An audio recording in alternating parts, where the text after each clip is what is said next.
climb up the Baraboo. There's the auxiliary drive unit, and that's where it has to go. I have to take this cover off and clean up the surface and put the auxiliary drive unit on it. And the auxiliary drive unit reaches all the way over to here, so I got to clean this surface off good, chase those threads, and I'll have to make a new gasket even if that one's good, because the gasket has to cover the whole surface. So we'll get at it.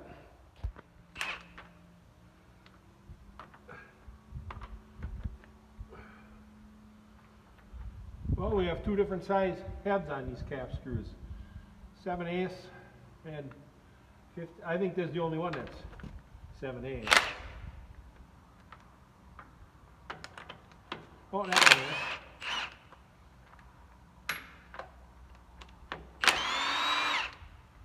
Well, I guess a bunch of them are 7/8.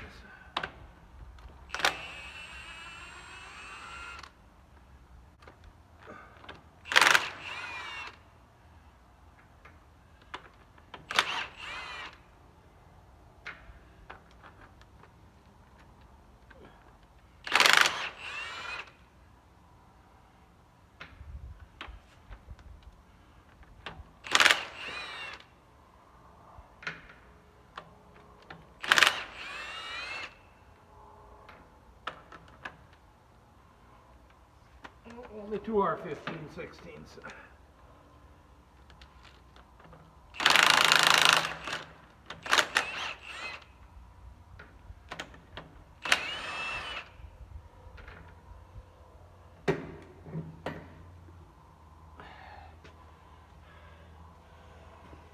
Oh, let's get something to tap on that with.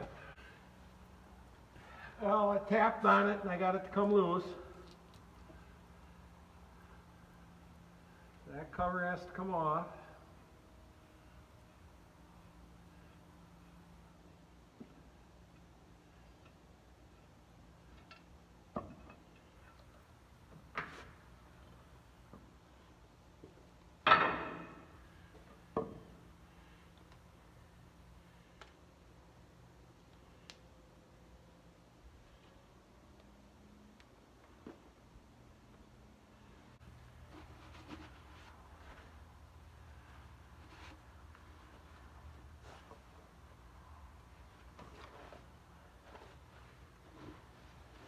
Now I have to clean the remnants of the old gasket off of there.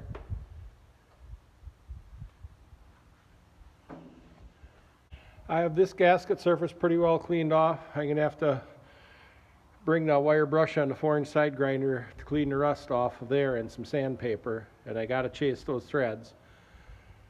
So that's as much as I can do on that for today.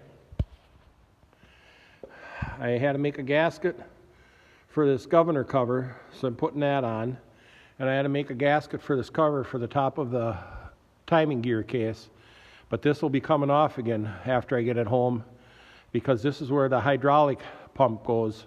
It runs off the timing gears in there, so that'll be later on though, after I get it home.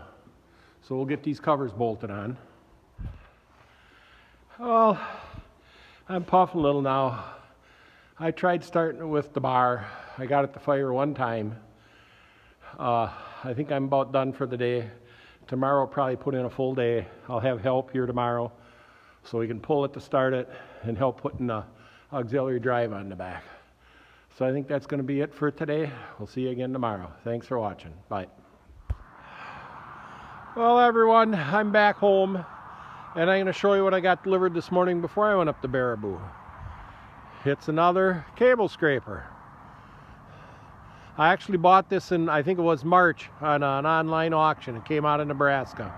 It is a Slusher McLean Scraper Company scraper.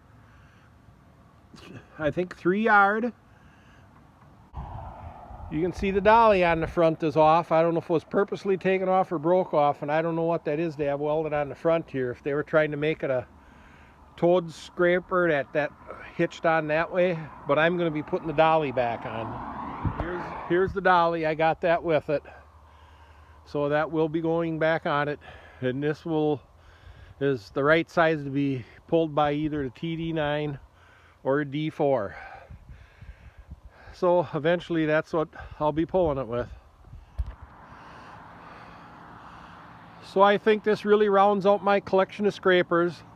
I have the little bitty ones all the way from horse-drawn scrapers to a little 1 yard Henry to a, I think it's like 1.5 yards. LaPlante Schott World War II one. Then I have that home-built scraper that came with the TD9, or with the D4 from South Dakota. Then I have the Slusher McLean 3 yard, which tips forward to eject its load. And finally, you've seen before, the Letourneau, I forget now if it's a 6 or 8 yard Model M, that eventually want to pull with an RD6. So I think I have a pretty good selection of scrapers, and thanks again for watching, and we'll catch you tomorrow. I'll be up working on the 60, hopefully having that auxiliary drive unit installed and operating.